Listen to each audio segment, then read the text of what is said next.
سورۃ القلم۔ اللہ کے نام سے جو سراسر رحمت ہے، جس کی شفقت ابدی ہے۔ یہ سورہ نون ہے۔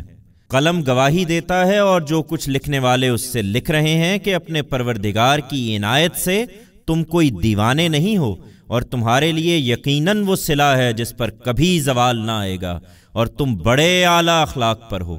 اس لیے عنقریب تم بھی دیکھ لو گے اور وہ بھی دیکھ لیں گے کہ تم میں سے کس گروہ میں ہے جو فتنے میں پڑا ہوا ہے۔ تمہارا پروردگار ہی بہتر جانتا ہے کہ کون اس کی راہ سے بھٹکے ہوئے ہیں، اور وہی بہتر جانتا ہے کہ کون راہ راست پر ہیں۔ اس لیے تم ان جھٹلانے والوں کی کسی بات پر کان نہ دھرو۔ یہ تو چاہتے ہیں کہ تم ذرا نرم پڑو، پھر یہ بھی نرم پڑ جائیں گے۔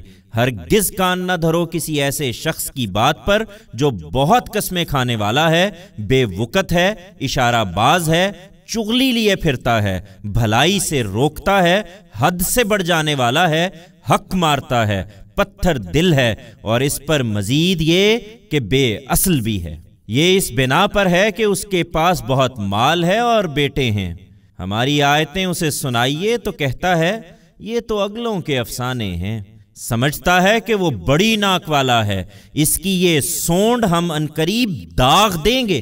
ہم نے ان کو اسی طرح امتحان میں ڈالا ہے جس طرح باغ والوں کو امتحان میں ڈالا تھا، جب انہوں نے قسم کھائی کہ وہ اپنے باغ کے پھل صبح سویرے لازماً توڑ لیں گے، اور کسی غریب اور مسکین کے لیے کچھ بھی نہ چھوڑیں گے۔ پھر وہ سوئے پڑے تھے کہ تمہارے پروردگار کی طرف سے ایک پھرنے والا اس پر پھر گیا، اور ان کا وہ لہلہاتا ہوا باغ اس طرح ہو کر رہ گیا جیسے کٹی ہوئی فصل ہو۔ چنانچہ صبح ہوئی تو وہ ایک دوسرے کو پکارنے لگے کہ پھل توڑنے ہیں تو چلو سویرے اپنے کھیت پر پہنچو۔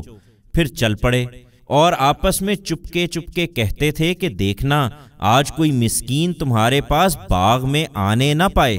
وہ بڑے جوش میں نکلے اس خیال میں کہ سب ان کی دسترس میں ہے، مگر جب باغ کو دیکھا تو بولے ہم ضرور راستہ بھول گئے۔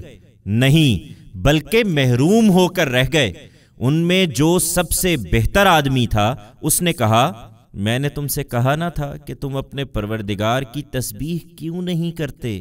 وہ پکار اٹھے کہ پاک ہے ہمارا پروردگار، بے شک ہم ہی ظالم تھے۔ پھر وہ آپس میں ایک دوسرے کو ملامت کرنے لگے، بولے ہائے ہماری بدبختی، ہم ہی سرکشی میں مبتلا رہے۔ بعید نہیں کہ ہمارا رب اس کی جگہ اس سے بہتر باغ ہمیں عطا فرما دے۔ ہم اپنے رب ہی کی طرف لوٹتے ہیں۔ لوگو، اس طرح آئے گا عذاب، اور آخرت کا عذاب تو اس سے کہیں بڑھ کر ہے۔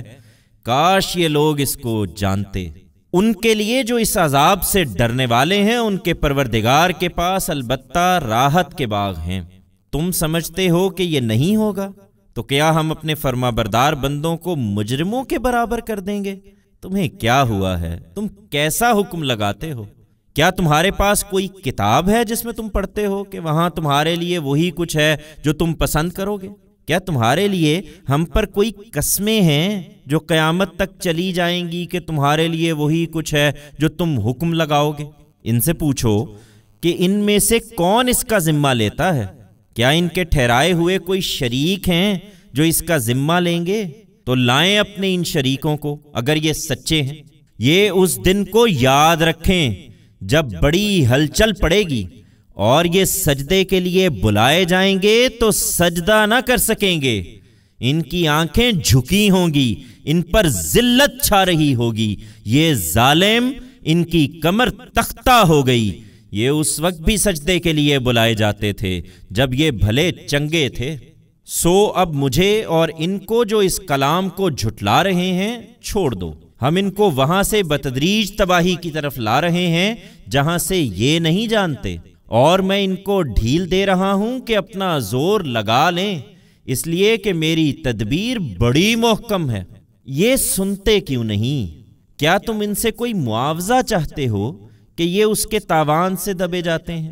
یا ان کے پاس غیب کا علم ہے کہ آخرت میں بھی یہی سرخرو ہوں گے اور یہ اس کو لکھ رہے ہیں؟ نہیں، کچھ نہیں۔ اس لیے اے پیغمبر تم اپنے پروردگار کے حکم کے انتظار میں صبر کیے رہو، اور اپنی قوم کے معاملے میں مچھلی والے یونس کی طرح نہ ہو جاؤ جب اس نے مچھلی کے پیٹ میں پکارا اور وہ غم سے بھرا ہوا تھا۔ اس وقت اگر اس کے پروردگار کی عنایت اس کے شامل حال نہ ہو جاتی تو اپنی اس عجلت کے نتیجے میں مذموم ہو کر وہ اسی چٹیل میدان میں پڑا رہتا جہاں مچھلی نے اسے اگل دیا تھا، لیکن وہ پلٹا تو اس کے پروردگار نے اثر نو اس کو برگزیدہ کیا اور اس کو اپنے صالح بندوں میں شامل کر لیا۔ اس لیے صبر کیے رہو۔